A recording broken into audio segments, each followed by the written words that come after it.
Good evening, and we begin tonight with that horrific crash right at the height of rush hour. That train crashing with no warning.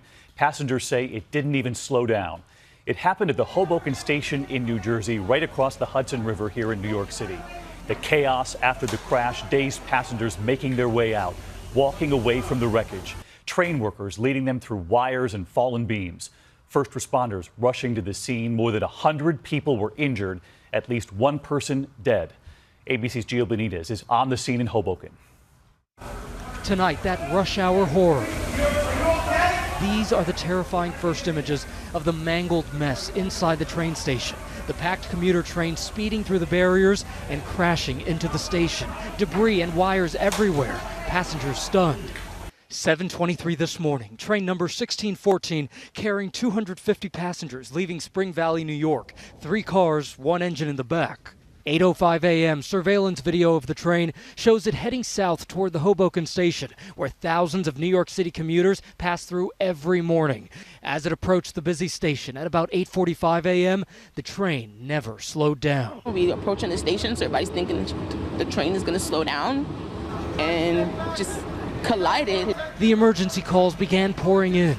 We have a train that has gone through the station. We got multiple walking wounded. We got serious structural damage here at Hoboken Terminal. Transit employee Michael Larson watched it all from about 30 feet from the station. It went through the air, traveled about another 40 feet, and the train flying into the depot. Just kind of couldn't believe what I was seeing. Others simply hearing the crash. All of a sudden, I just hear this wicked, gnarly metal sounds like nails on a chalkboard. As the dust settles, those first images, the first car badly damaged, train officials ushering commuters away from the scene, evacuating one by one through a window. I saw a couple gentlemen bleeding, and some people couldn't walk.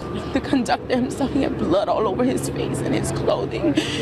First responders descending on the scene, assessing damage. Further down, peering into the train windows, looking for more survivors, some still stuck inside. We ran over, and there were a lot of people kicking out windows, trying to exit the train. Omar Mamoon was inside the train. It was shaking side to side and the lights went out. People were falling on top of each other. Right outside, the chaos. Police racing into the terminal as firefighters triage the injured sitting on the street. Ambulances racing to the scene. Paramedics with stretchers and wheelchairs loading dozens in, treating the more than 100 injured, some of them critically. The train's engineer, Thomas Gallagher, among those rushed to the hospital. Tonight, he's been treated and released. Many of those injured were on the platform, including one woman, 34-year-old Fabiola Bitar de Kroon from Hoboken, who lost her life after being struck by flying debris. Were they just waiting for the train? Probably got hit by the debris.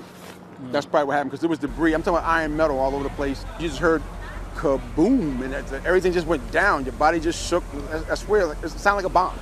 Just a terrible scene this morning, and Gio is with us live from Hoboken tonight. And Gio, the injured, so many still in the hospital. How are they doing? That's right, David. Well, many of those people were seriously injured. They've been in and out of surgery all day long. The good news right now is that they are all expected to survive, David. All right, that is good news. Gio Benitez leading us off. Gio, thank you. That building right behind you, they are so damaged that investigators have been unable to get in to look at parts of the train.